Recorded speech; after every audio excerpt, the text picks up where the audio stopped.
बिस्मिल्लाहिर्रहमानिर्रहीम इय्याका नअबुदु व इय्याका नस्तईन। मुझे आज बड़ी खुशी है कि जिस तरह मेरी कौम, मेरे पाकिस्तानी जिस तरह आज फ़लस्तीनियों की हिमायत के लिए निकले और जिस तरह उन्होंने उनके ऊपर जो जुल्म हो रहे हैं उसकी आज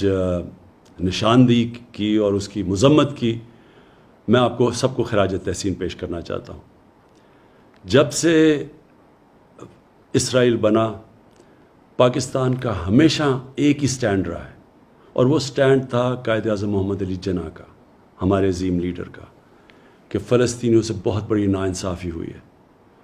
और हर फोरम के ऊपर पाकिस्तान ने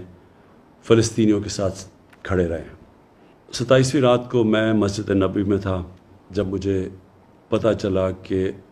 जो क़िबला अव्वल है मुसलमानों का, मस्जिद अल-अक्सा, उधर जब 27वीं की मुक़द्दस रात को लोग नमाज़ पढ़ रहे थे, जो इसराइल की पुलिस है उसने उनके ऊपर तशद्दुद किया। और साथ साथ फिर ये इसी चीज़ का भी इल्म हुआ कि जो फ़लस्तीनी फैमिलियाँ 70 साल से अपने घरों में रह रही थी, कई फैमिलीज़ को इसराइली सेटलर्स ने उनको घरों से निकाल दिया। इसकी वजह से एक नया इंतशार शुरू हो गया और फिर जो गाज़ा के ऊपर जिस तरह की बमबारी की गई, दुनिया की सबसे ताकतवर तरीन फ़ौज है, तकरीबन 69 फ़लस्तीनियों के ऊपर जिस तरह की बमबारी की गई जिसमें बच्चे मारे गए, तो मैं अगले दिन 27वीं का जो अगले दिन था, मैंने जो OIC के सेक्रेटरी जनरल हैं उनसे मुलाकात की और उनको तब कहा कि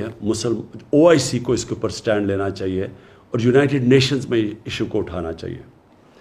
जब मैं पाकिस्तान आया तो मैंने किंग सलमान से बात की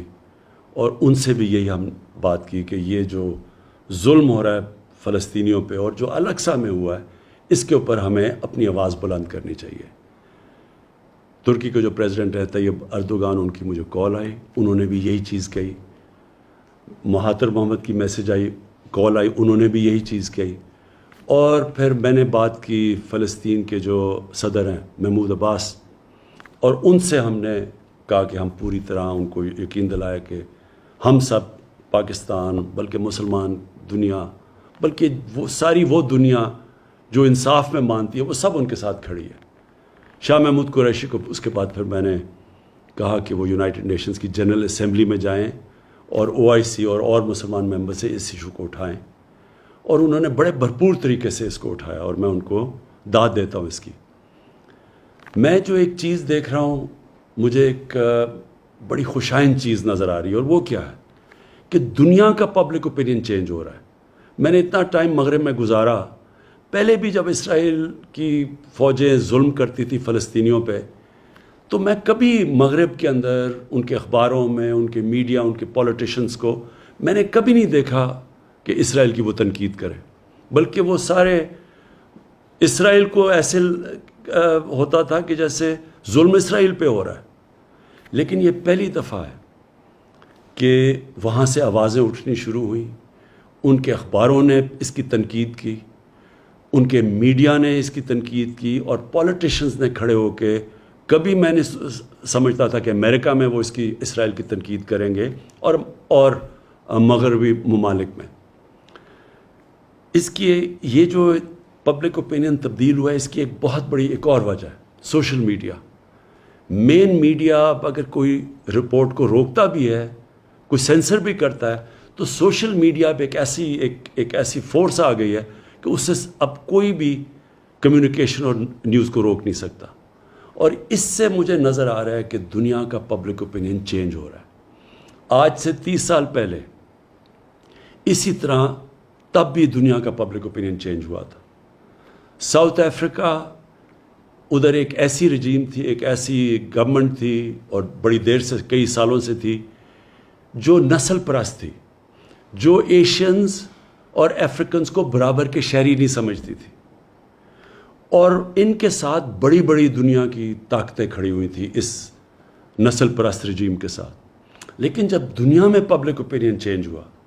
तो यही जो ताकतवर कुव्वतें थीं, जो मुल्क थे, इन्होंने ज़ोर लगा के साउथ अफ्रीका के अंदर उनको रजीम के ऊपर, जो साउथ अफ्रीकन गवर्नमेंट के ऊपर انہوں نے ان کو مجبور کیا کہ وہ برابری کے حقوق دیں افریقنس کو اور ایشینز کو۔ اسی طرح کا میں ایک شروعات دیکھ رہا ہوں کہ انشاءاللہ دنیا کا جو پبلک اوپینین چینج ہو رہا ہے، میں یہی دیکھ رہا ہوں کہ اب ایک دنیا کا پبلک اوپینین اب زور لگائے گا، بڑے بڑے یہ جو ملک ہیں جو اب تک سپورٹ کرتے رہے ہیں اسرائیل کو، یہ پورا پریشر ڈالیں گے کہ فلسطینیوں کو بھی ان کے حقوق دیے جائیں۔ اور انشاءاللہ ایک دن آئے گا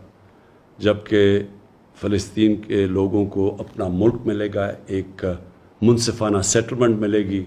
وہ بھی برابر کے شہری رہ سکیں گے جو کہ فلسطینی اسرائیل میں رہتے ہیں، ایک برابر کے شہری بن کے رہ سکیں گے۔ اور ہم دعا کرتے ہیں کہ وہ دن جلدی آئے۔ پاکستان پائندہ باد۔